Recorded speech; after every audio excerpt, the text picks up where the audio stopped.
Perform AC/DC analysis on this amplifier given mu, or hole mobility, equals 600 centimeters squared per second, Cox, or the oxide capacitance per unit area, equals 0.34 microfarad per centimeter squared, the threshold voltage, or VTN, since N stands for NMOS here, equals 1 volt, and lambda, or channel length modulation, equals 0.01 volt to the -1th, or per volt.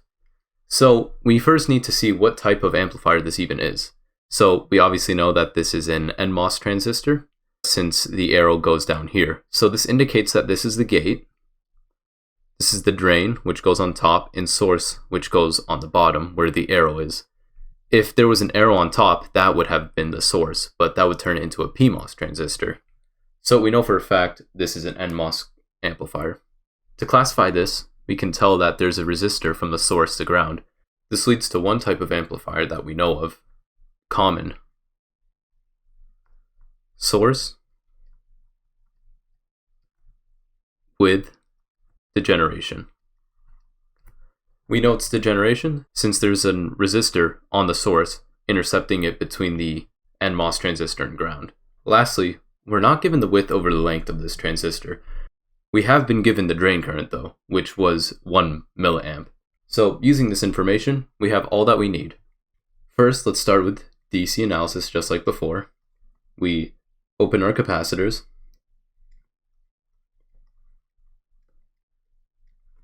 Opening our capacitors, we can see that everything to the left of this capacitor here is automatically nullified, and everything to the right of this capacitor is automatically nullified. This leaves us with the following circuit. We have a 10 volt source from the top here, rotating it 90 degrees counterclockwise, connected to R2, which equals 300 kilo ohms, and going down, we have R1 equaling 200 kilo ohms. That addresses everything to the left of this amplifier. Now to the top and right, we have RD, but we don't need it for now, since we're trying to find the Thevenin equivalent. And we have the source, which has RS equaling 2 kilo ohms, which again we don't need, but I'm just writing this to make it look more coherent. And as we know from before, V Thevenin equals the original voltage source, 10 volts, times the voltage division, obviously between these two resistors. Since this potential is the one being amplified through the transistor, we're going to have R1 on the top. So that's 200 kilo ohms over 200 kilo ohms plus 300 kilo ohms. This gives us a new Thevenin voltage of 4 volts. Now for our Thevenin resistance, all we have to do is take R1 and R2 in parallel.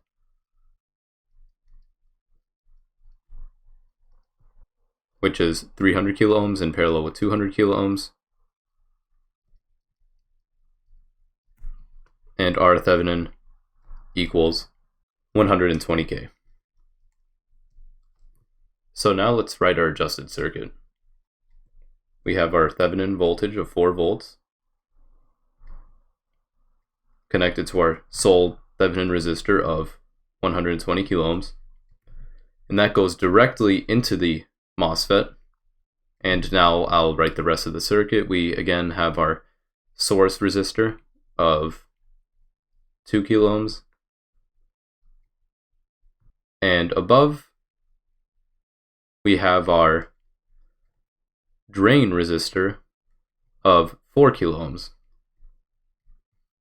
Unlike our previous videos, there's actually no current going into the gate, or for a BJT, that equivalent would be the base here. Usually there's IB, right? However, for a MOSFET, the gate current is actually 0, so we can write IG equals 0 amps. And we're already given above that ID is 1 milliamp.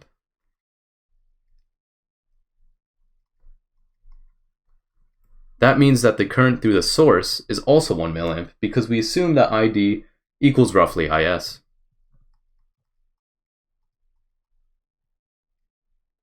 Lastly, we have to make one more assumption, that this NMOS is in saturation. For analog electronics, it's safe to assume that most transistors are actually in saturation and not in linear or triode mode. This gives us our new formula, that ID equals mu Cox over 2 times width over length of the transistor, finally times V overdrive squared, where V overdrive, if you haven't seen this yet, equals VGS minus VTN. So let's find V overdrive first before we do anything else. We have to label these parts again, gate, drain, source. And we have to find the voltage at that point, and that point. Since we know that no current is going through this resistor here, we can safely assume that the gate is at also 4 volts. So we can put 4 volts there. Or I can just say VG equals 4 volts. As for the drain, we can see that there is a small voltage drop across RD, since we know the resistance and the voltage across it. We can find in our heads pretty quickly that the drain voltage can be calculated by taking the 1 milliamp times RD, since they're both at the same node. So 1 milliamp is 1E negative 3 amps, and the resistance is 4E3 ohms. So the exponentials cancel each other out, such that there is a 4 volt potential drop across this resistor. I can put that there, 4 volts. Sorry, it's getting a little squished. So if there's 10 volts up here, and there's a 4 volt drop in this area, by subtraction, we can tell that 10 volts minus 4 volts is 6 volts at the drain. So VD equals 6 volts. Lastly, for the source, we have that same property where 1 milliamp times 2 kilo ohms is a 2 volt potential drop. But since the potential here is the same across both points, the source and the source resistance, we also know that Vs is 2 volts. So going back to this formula, VGS equals 4 volts minus 2 volts minus the VTN, which is another 1 volt. So be careful not to just say 4 volts minus 2 volts and then call it there, because you're not accounting for the threshold voltage that needs to activate the transistor itself. So VOV would then equal 2 volts minus 1 volt, which is 1 volt. That is VOV. Now we have everything we need to calculate W over L, since we know all the other variables. So ID is 1 milliamp, or 1E negative 3 amps, which equals mu, or hole mobility, of 600 centimeters squared per second. You do not need to multiply by any exponential, since this is actually the unit used for the raw conversion. And Cox is 0.34. This time you do need to account for the microfarad, so E negative 6 farad per centimeter squared. So you can see that the centimeter squared cancel and you're left with farad per second. Take that all over 2 times W over L times VOV, which was 1 volt squared, and you can effectively cancel the last one out, since 1 volt squared is still 1 volt, and 1 times everything else to the right will still remain the same, so we don't need to worry about that anymore. Doing some rearranging, we get W over L equals 2 times 1E negative 3 amps over 600 times 0.34 E negative 6, and that ends up giving you a W over L of 9.8. So that answers the first part of this question of DC analysis. We still have to complete the rest of the DC analysis. So let me clear out some space. Okay, now that we have more room, we can calculate the rest of the variables needed for AC analysis. So transconductance GM, as it turns out, equals many things.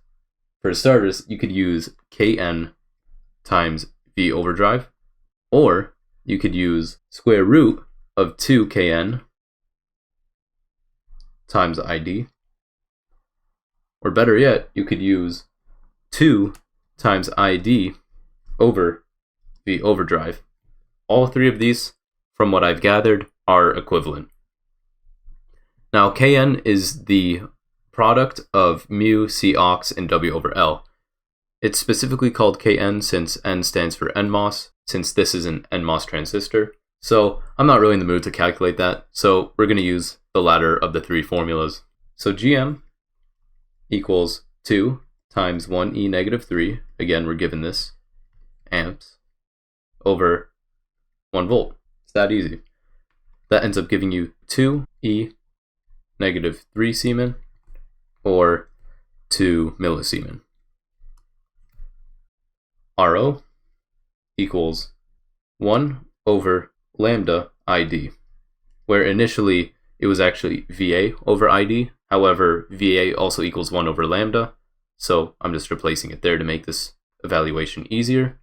So this equals 1 over lambda, or the gate length modulation, if you remember, of 0.01 volts to negative 1, times ID, which is 1e negative 3 amps, and that gives you 100 kilo ohms. We now have all the necessary small signal parameters. Now constructing the AC equivalent circuit, I just added a few more of the parameters we found on the top here, kind of just stacking them all up there. We first have our signal voltage, Vs, and of course we have our signal resistance, R sig,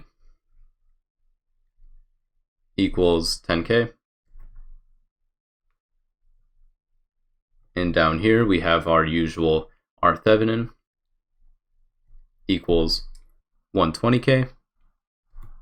And this is where things get a little interesting as compared to the other BJTs. Since, as we've said before, that there's no gate current, therefore we have infinite resistance from the gate. So it essentially just unattaches itself from here, where we don't have to worry about any R pi or anything like that. So this is all we need on the left side effectively. We can still call this a voltage drop of VGS, however. Connecting the bottom potentials, we can draw our dependent current source like before. And now we call it GM-VGS. And in parallel to that, we have RO. In parallel to that, we have RD, since that's up here. And lastly, in parallel to that, we have RL.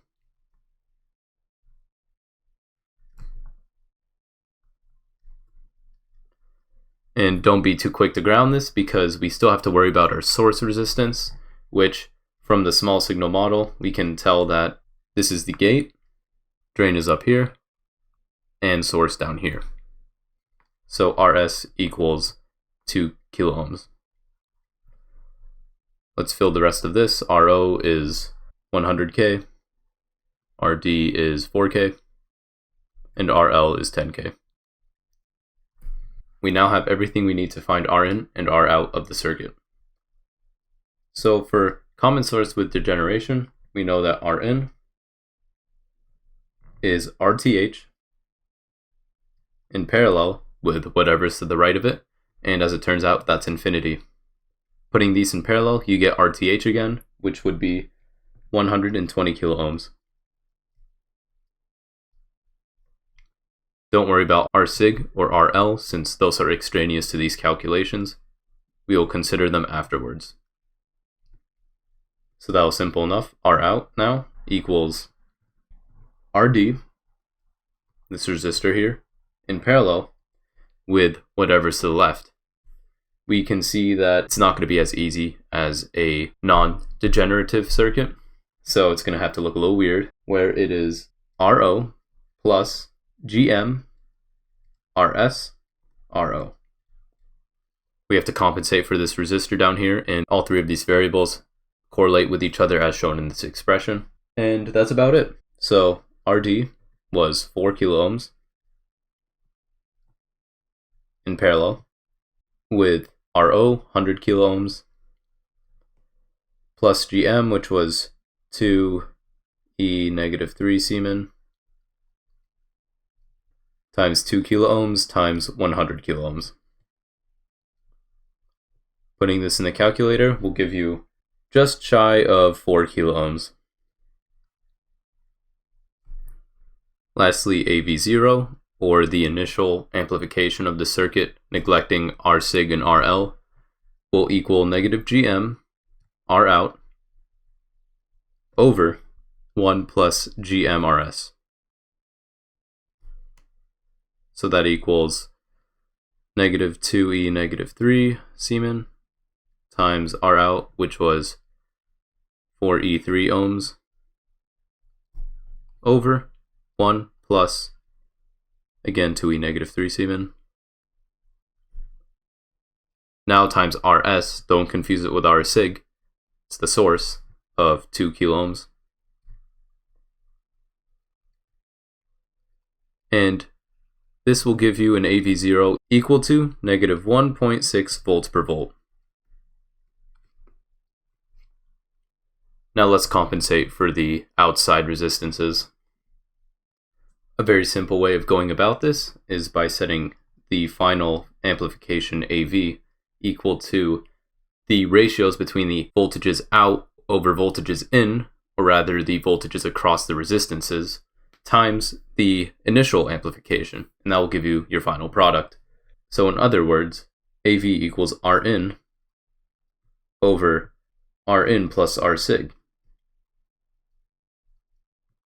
Since Rin is the one actually being amplified, Rsig is just the extra resistance on the outside, times AV0 times whatever voltage is being taken across this terminal, which is RL.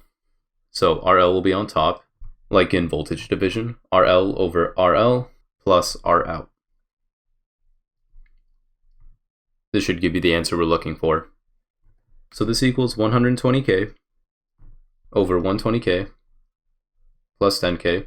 It's not going to change it much, it's going to make it a little smaller, times negative 1.6 volts per volt times 10K over 10K plus 4K. This will also decrease it slightly. This will give you your final amplification of negative 1.05 volts per volt. As you can see, by adding outside resistances, it actually slightly worsens the performance of this amplification. However, you usually need a load resistance. Hopefully this step-by-step guide made it a little more clear for you for MOSFETs. I know they're a little worse than BJTs, but you get used to the process. So if you have any questions, leave them in the comments below, and good luck.